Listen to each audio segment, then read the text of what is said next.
70 साल की आज़ादी के सफ़र में हिंदुस्तान ने अपनी हिफाजत और अपनी ज़मीन की रक्षा के लिए युद्ध भी लड़े। इन युद्ध के इतिहास को भी जान लेना ज़रूरी है। 1947 के बाद भारत खुद को आर्थिक रूप से मजबूत कर ही रहा था कि 1962 में वो हुआ जिसका परिणाम शायद किसी ने नहीं सोचा था। पड़ोसी देश चीन ने भारत की 40,000 वर्ग किलोमीटर के हिस्से को अपना बताते हुए युद्ध छेड़ दिया।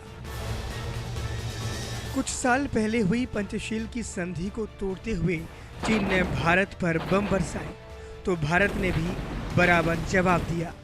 ये वो पंचशील संधि थी जिसमें दूसरे देशों से दोस्ताना माहौल रखने और एक दूसरे के प्रति सम्मान दिखाने जैसे 5 अहम सवाल शामिल थे।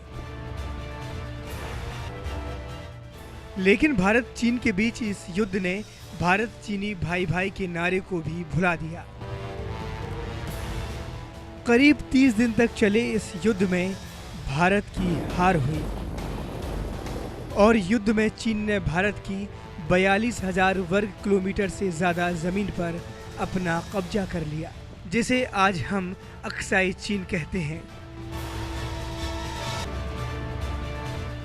हालांकि कई इतिहासकार इस युद्ध को गलत मानते हैं और भारत ने जब ये युद्ध लड़ा उस वक्त भारत युद्ध के लिए तैयार नहीं था। इसके बाद भारत ने 1965, 1971 और 1999 में अपनी ज़मीन की रक्षा के लिए पाकिस्तान से युद्ध लड़े जिसमें भारत की जीत हुई। लेकिन आज भी हम अपनी सरहदों की रक्षा के लिए पाकिस्तान और चीन से लड़ रहे हैं।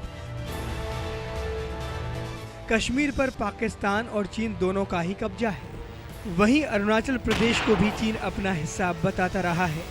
ऐसे में आज़ादी के 70 साल बाद सरहद की लड़ाई अब भी जारी है, जिसका सामना हमारे जवान अपनी जान की बाजी लगाकर कर रहे हैं।